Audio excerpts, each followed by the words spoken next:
এই মুহূৰ্তত এডিআৰইৰ তৃতীয় চতুৰ্থ বৰ্গৰ পৰীক্ষাৰ্থীলৈ জনাব বিচাৰিছো বিগ ব্ৰেকিং নিউজ। পৰীক্ষালৈ কিমান সাজু আপুনি? কাৰণ আজিৰে পৰা ডাউনলোড কৰিব পাৰিব এডমিট কাৰ্ড। কেনেকৈ ডাউনলোড কৰিব এডমিট কাৰ্ড, লগতে কি নিয়মৰ মাজেৰে এইবাৰ পৰীক্ষা অনুষ্ঠিত হ'ব, কেইবাটাও গুৰুত্বপূৰ্ণ খবৰ আহিছে। সবিশেষ খবৰৰ বাবে ভিডিঅ'টো প্ৰথমৰ পৰা শেষলৈকে চাই থাকিব। এইবাৰ পৰীক্ষাৰ্থীসকলে মানিব লাগিব এইসমূহ নিয়ম।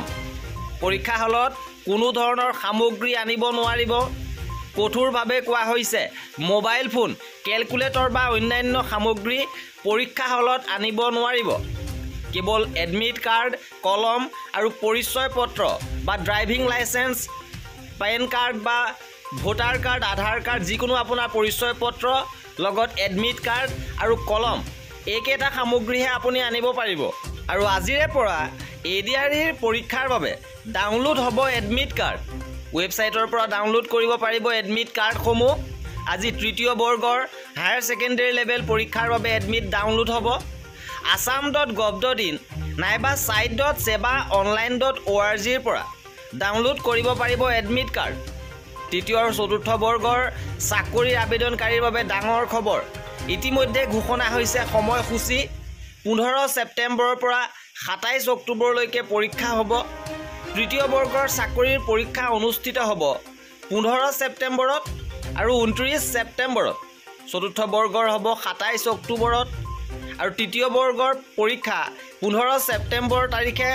হায়াৰ ছেকেণ্ডেৰী লেভেলৰ যি পৰীক্ষা হ'ব, এই পৰীক্ষা দিনৰ 10:30 বজাৰ পৰা 1:30 বজালৈকে অনুষ্ঠিত হ'ব। তৃতীয় বৰ্গৰ হায়াৰ ছেকেণ্ডেৰী লেভেল পৰীক্ষা 15 ছেপ্টেম্বৰত দিনৰ 10:30 বজাৰ পৰা 1:30 বজালৈকে পৰীক্ষা অনুষ্ঠিত হ'ব।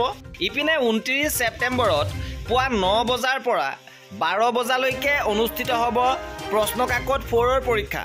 পেপাৰ 4 অৰ্থাৎ ডিগ্ৰী লেভেলৰ পৰীক্ষা 29 ছেপ্টেম্বৰত 9 বজাৰ পৰা 12 বজালৈ হ'ব। আনহাতে তৃতীয় বৰ্গৰ ড্ৰাইভাৰ পদৰ পৰীক্ষা বিয়লি 1:30 বজাৰ পৰা 4:30 বজালৈকে অনুষ্ঠিত হ'ব।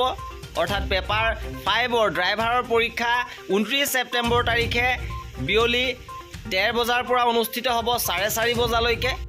ইপিনে চতুৰ্থ বৰ্গৰ মেট্ৰিক উত্তীৰ্ণৰ পৰীক্ষা 27 অক্টোবৰত পুৱা 9 বজাৰ পৰা 11:30 বজালৈ অনুষ্ঠিত হ'ব।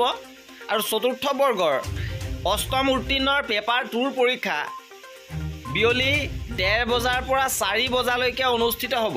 এই আছিলে পৰীক্ষাৰ সময়সূচী আৰু সকলো পৰীক্ষাৰ্থীলৈ আমাৰ ফালৰ পৰা শুভেচ্ছা জ্ঞাপন কৰিছোঁ। আৰু কৰ্মচাৰীসকলৰ খবৰৰ বাবে আমাৰ চেনেলটো ছাবস্ক্ৰাইব কৰি ৰাখিব। ভিডিঅ'টো শেষলৈকে চোৱাৰ বাবে বহুত ধন্যবাদ।